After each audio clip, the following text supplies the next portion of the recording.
பண்ணிக்கிட்டே இருக்கிறோம். இன்னொரு பக்கம் அடுத்த வேலைக்கு என்ன செய்யணும் தெரியாத ஒரு சமுதாயம் நம்ம மக்கள் இருக்காங்க. சொந்தங்கள் இங்கிட்ட கூட மகம் போனா பில்டிங் நிலைமையில இருக்கிறவங்களான்னு கேட்கக்கூடிய இடத்துல இருக்காங்க. ஆனா இவங்கெல்லாம் நம்ம கண் பார்வைக்கு வரவே இல்லை.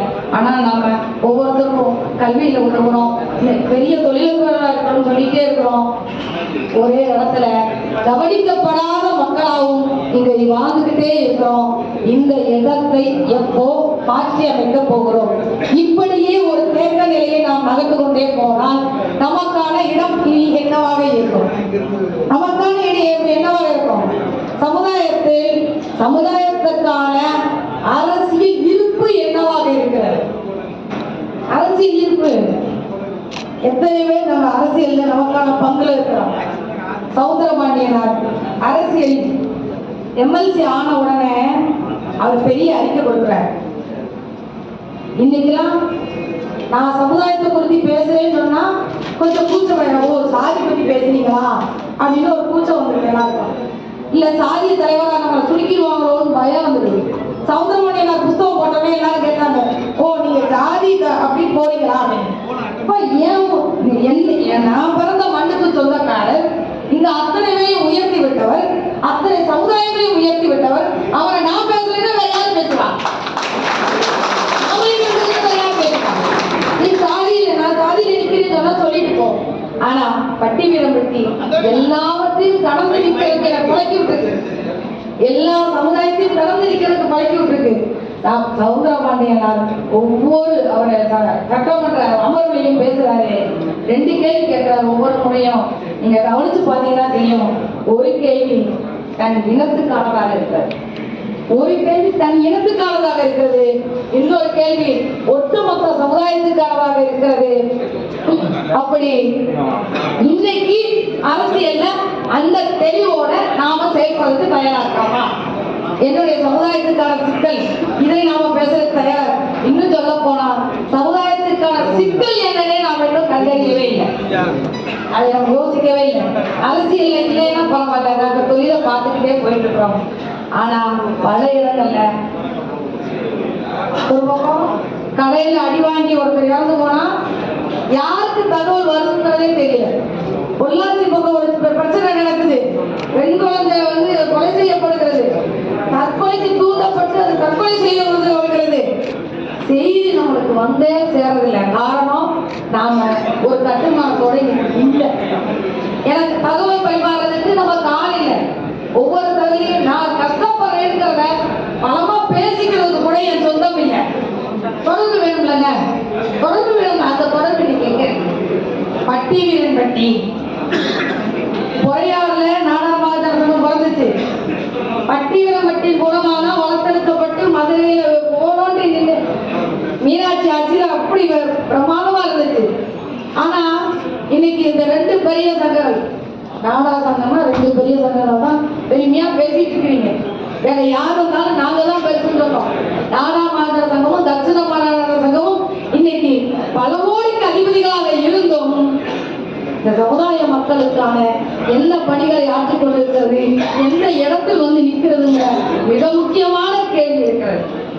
பட்டியலமட்டி சௌந்தரபாண்டியார் கூட்டி வளர்த்த, சீராட்டி வளர்த்த அந்த நாடார் மகாஜன சங்கத்தின் தலைமை பொறுப்புக்கு வேற ஒருத்தரே இல்லை.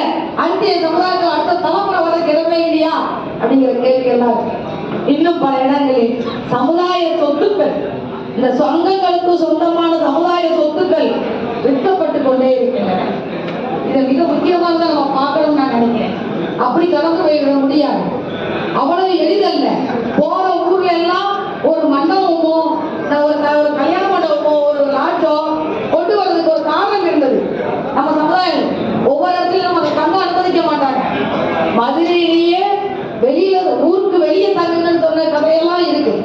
ஆனா அதையெல்லாம் தாண்டி ஒவ்வொரு ஊருக்குள்ளும் பிரதான வீதியில் மண்டபமோ லாட்ஜ் நம்ம கொண்டு வந்தோம்னா அதுக்கு ஒரு காரணம் இருக்கு. பள்ளிக்கூடம் கொண்டு வந்தோம்னா அதுக்கு ஒரு காரணம் இருக்கு. ஆனா இன்னைக்கு அந்த சொத்துக்கள் ஒவ்வொன்றாக விற்கப்பட்டு கொண்டே வருகிறது. நம்ம கண்ணுக்கு எதுவுமே தெரியல. நம்ம எத்தனை பேர் கவனத்துல எடுத்துருக்கிறோங்கிறது கேள்வி. இதெல்லாம் மிக முக்கியமான அரசியல் நான் பார்க்கிறேன். இது மிக முக்கியமான அரசியல். உங்களுடைய பலம், நம்முடைய பலம் குறைவதற்கான ஒரு அரசியல். இதை எல்லாவற்றையும் நீங்கள் ஒரு அடியில் ஒரு இடத்தில் நாம் இந்த நாடார் சமுதாயம் என்று ஒரு இடத்துல திரள வேண்டிய கட்டாயம் இன்னைக்கு நேர்ந்திருக்கிறது. நேர்ந்ததா இல்லையா? ஆனா நமக்கு வரமாட்டோம். கூட்டா இங்க எத்தனை எவ்வளவு பேர் தமிழகத்தில் மக்கள் தொகை எவ்வளவு பேர் இருப்போம்?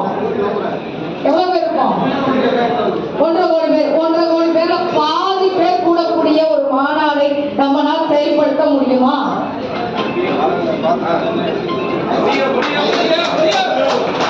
நல்லா சத்தமா சொல்லுங்க. இந்த கூட்டத்தோட முக்கியமான தீர்மானமே டிசம்பர் மாதம் அதுக்கான ஒரு பெரிய மாநாட கூட்டம். இது உங்களோட இல்லை, எங்களோட இதை நீங்க பரவலாக்கி மாநாடுகள் இன உணர்வான ஒன்று சேரப்படணும். அதற்கான முயற்சிகளை எடுத்து வெறுமனே கூட்டம் காண்கிறது மட்டுமில்லை. நான் சொல்ல பார்த்தீங்கன்னா எந்தோ ஒரு மூலையில் சகோதரர் அழுதிட்டு இருக்கிற செய்தி எனக்கு சேராமல் போகிறது. அதற்கு ஒரு கட்டுமானம் வேண்டும் என்றால் அதற்கு இந்த மாநாடு மிகப்பெரிய பாலமாக அமையுமா இல்லையா? டிசம்பர்ல கூட்டிடலாமா? தயாராக இருக்கிற இந்த ஒற்றுமை திருவிழா இங்கு நீங்கள் கூடியிருக்கிற இந்த நாள் வெறும் சாதாரண ஒரு நிகழ்வாக அமைந்து விடாமல் அடுத்து ஒரு சில மாதங்களில் மிக முக்கியமான வரலாற்று பதிவை செய்யக்கூடிய நாளாக அது அமைய வேண்டும் என்று இந்த தருணத்தில் உங்களை கேட்டுக்கொள்கின்றேன். அதற்கான ஒன்றாகத்தான் இந்த சங்கமம் திருவிழா, அதற்கான ஒன்றாகத்தான் இந்த நாடார் ஒற்றுமை திருவிழாவை ஒருங்கிணைத்திருக்கிறேன். இந்த நிகழ்வுக்கு வருகை தந்திருக்கிற திருவிழு பிஜி சந்தோஷம் ஐயா அவர்களை உங்கள் எல்லோரின் சார்பிலும் நானும் வருக வருக என வரவேற்கின்றேன்.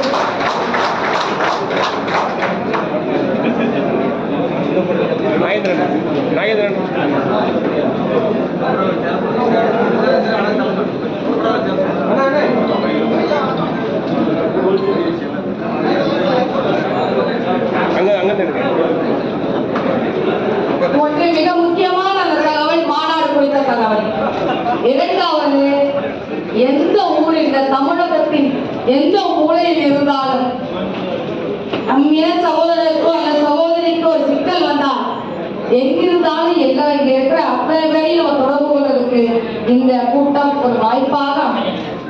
இந்த கூட்டத்திலிருந்து நீங்க அந்த செய்தி எங்க இருந்தாலும் போன் பண்ணுங்க, எங்க இருந்தாலும் தகவல் சொல்லலாம். முத்துரமேஷ் எப்ப வேணாலும் கூப்பிடலாம், திலமாவா எத்தனை மணிக்கு வேணாலும் நீங்க போன் பண்ணலாம்.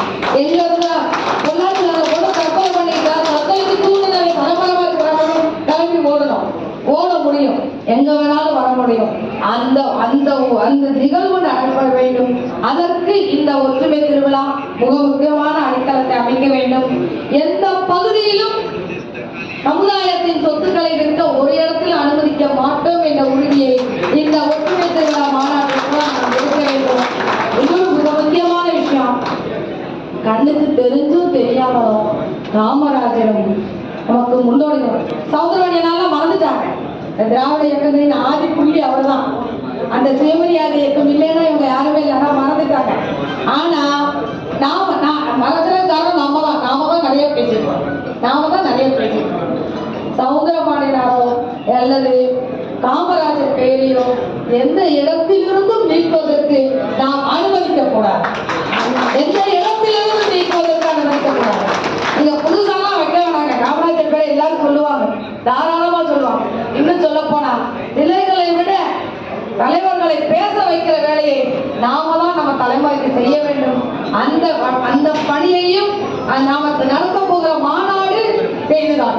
நாம நடத்த போற மாநாட்டில தலைவர்களை பற்றி பேச வைக்க வேண்டிய ஒரு கட்டாயம் நம்மளுக்கு இருக்கிறது.